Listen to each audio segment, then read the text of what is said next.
बिहार का सबसे बड़ा मुद्दा बीपीएससी 17वीं री एग्जाम।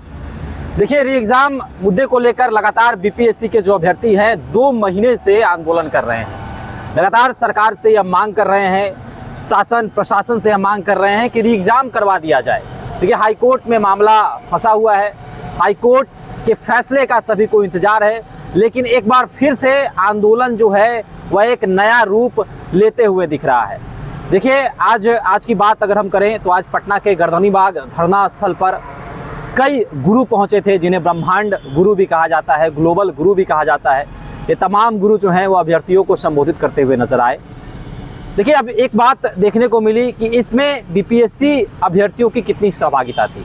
प्रश्न ये भी है, प्रशासन भी यह आरोप लगा रहा है कि बीपीएससी अभ्यर्थी तो थे नहीं, यह अपने कोचिंग संस्थान के बच्चों को यहाँ पर बुलाकर लाए थे। बीपीएससी के अभ्यर्थियों का इस आंदोलन से, मतलब आज के आंदोलन से कोई लेना देना नहीं था।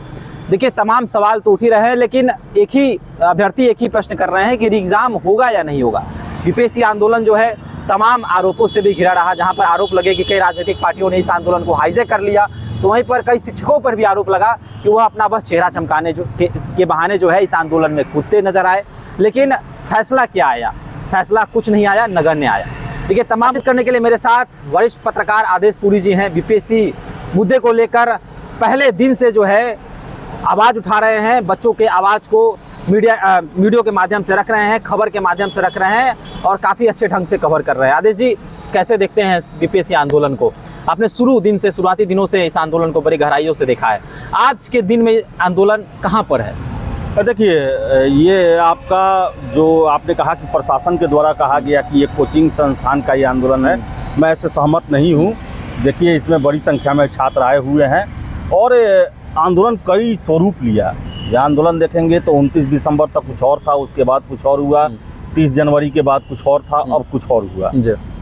देखिए, किसी भी आंदोलन में संख्या गिनी जाती है, तो छात्र तो हैं यहाँ पर, छात्र तो बहुत बड़ी संख्या में हैं। और सबसे जो मुझे आश्चर्य लगता है कि अभी तक सरकार के द्वारा या आयोग के द्वारा कोई पहल क्यों नहीं की।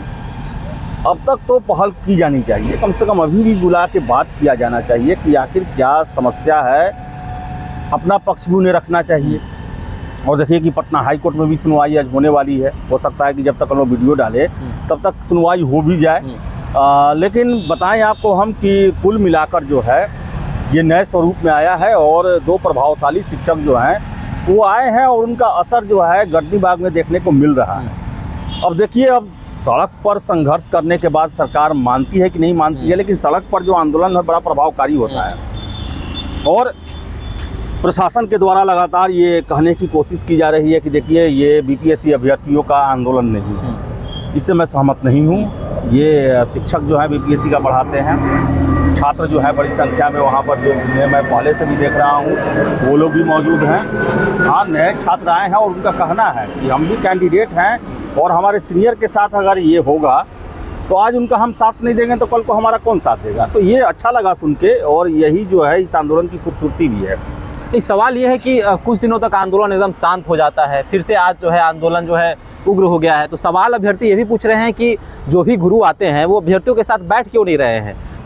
10 दिन जैसे प्रशांत किशोर ने एक सत्याग्रह की तरह आंदोलन को एक नया रूप दिया, तो ये तमाम जो गुरु हैं ये अभ्यर्थियों के साथ बैठते क्यों नहीं हैं, या समय क्यों नहीं देते अभ्यर्थियों के साथ? धरना स्थल पर इनका समय क्यों नहीं बीतता है? एक दिन आए, बस एक दिन थोड़ा सा आंदोलन के बारे में बोल दिए और उसके बाद फिर ये चले गए, फिर अभ्यर्थी ही बैठे नजर आते हैं आंदोलन। देखिए, सबसे पहले तो मैं उग्र नहीं बोलूँगा, काफ़ी संयमित हैं, अनुशासित हैं लोग। और आपने पूछा कि ये बैठते क्यों नहीं है, बैठे थे, रमांशु सर तो बैठे थे यहाँ 45-46 दिन। तो अब नया जो है दावा किया जा रहा है कि मैं री एग्ज़ाम लिए बगैर यहाँ से नहीं जाऊँगा। तो छात्रों में एक नई उम्मीद आई है, छात्र जो हैं काफ़ी उत्साहित हैं इससे कि बड़े शिक्षक हैं, बड़ा नाम है, और वो जब ये कह रहे हैं कि हम री एग्ज़ाम लेकर ही जाएंगे। और देखिए, जो आंदोलन लंबा होता है ना, उसमें क्या कहा जाए, उसमें जो है शिथिलता भी आती है, फिर नयापन भी आता है। तो ये आंदोलन बिहार के छात्रों का सबसे बड़ा अभी तक का आंदोलन है। इतना लंबा आंदोलन कोई छात्रों के द्वारा विगत 25-30 सालों में नहीं किया गया है। लंबा चल रहा है, ठहराव भी आता है, फिर इसमें जो है नए लोग जुड़ते जाते हैं। और फिर से जो है ये अपनी एक क्या कहा जाए, एक नया वेश धारण कर लेता है, एक नए ऊर्जा के साथ आ जाता है। आप देखें तो 25 दिसंबर तक आंदोलन में कमजोर पड़ रहा था। 25 दिसंबर को पुलिस का लाठीचार्ज हुआ बीपीएससी के पास, फिर से आंदोलन ने नया जन्म लिया। प्रशांत किशोर आए, 29 दिसंबर को लाठीचार्ज हुआ ये सब। उसके बाद फिर देखें तो उसके बाद आंदोलन थोड़ा शिथिल हुआ, लेकिन प्रशांत किशोर जो है अनशन के द्वारा फिर से जिंदा कर दिए।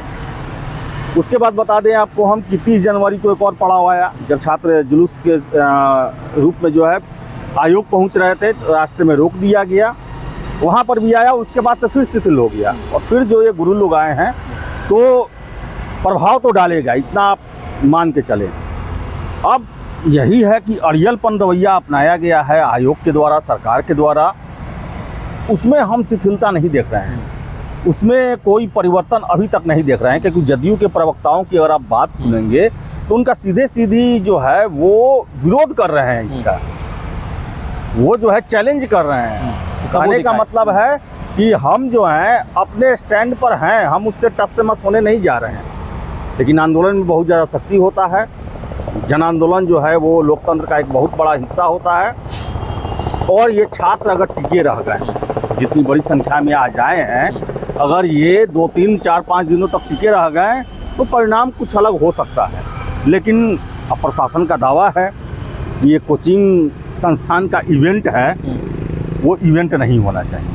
ये आंदोलन या सत्याग्रह दिखना चाहिए। छात्रों की सहभागिता लगातार बनी रहनी चाहिए। जो शिक्षक हैं वो कोई ना कोई 24 घंटा बैठे रहना चाहिए, जिनको देखकर छात्र आकर्षित हो और वहाँ पर जुड़े रहें। ये आंदोलन जो है प्रभाव डाले, नहीं तो पटना में बहुत तो जुलूस होते हैं जिसमें 5-10 हज़ार लोग आ जाते हैं, लेकिन वो 2-4 घंटा से अधिक टिकता नहीं है। तो ये जो प्रभाव है इसे बरकरार रखेंगे तभी आगे प्रभाव डाल पाएगा, नहीं तो बस यही बस इवेंट बन के ही रह जाएगा। सवाल ये भी है कि जो भी बच्चे हैं, अभ्यर्थी हैं, वो आप कमेंट में भी बहुत सारा कमेंट करते हैं। अब 2 पक्षीय लोग हो गए हैं, मतलब एक पक्ष जो है वह जो पीटी निकाल चुका है, जो पीटी का परिणाम जिसका आ चुका है, उनके जो है अब बोल बदल गए हैं। वो अब चाहते हैं कि अब मेंस की तैयारी में लग चुके हैं और उनका ये कहना है कि ये सब जो हो रहा है इस सबसे कुछ लेना देना नहीं है। जो रियल के बच्चे हैं जो वह अपना मेंस की तैयारी कर रहे हैं, जो सचमुच पढ़ने वाले हैं, जो बीपीएससी के नहीं पढ़ने वाले सब हैं, सभी बीपीएससी के अभ्यर्थी हैं, मैं यहाँ आपको काटूंगा। और देखिए परिस्थिति ऐसी बन जाती है जैसे कि बहुत सारे सैकड़ों छात्रों का मुझे फ़ोन आ रहा है कि हम मेंस की तैयारी नहीं कर पा रहे हैं। बिल्कुल। तो देखिए ये प्रभाव तो उन पर पड़ रहा है। ये प्रभाव जो है, ये आंदोलन का प्रभाव ऐसा है कि वो प्रभावित हो रहे हैं और उन्हें भी ये डर सता रहा है कि कहीं फिर से ना पीटी देना पड़े। देखिए ये छात्रों में होता है कि जब एक फेज कोई पार कर जाता है तो फिर पुनः उस फेज को देना नहीं चाहता है। लेकिन ये मांग जो है ये एग्ज़ाम के बाद से ही मांग उठी है, ऐसा नहीं कि रिजल्ट के बाद से ये मांग उठा है। तो देखिए दोनों पक्ष को इग्नोर नहीं किया जा सकता। री एग्ज़ाम वालों को भी उनका भी मांग सही है, क्योंकि पीटी एग्ज़ाम के बाद ही से वो आंदोलन में बैठ गए।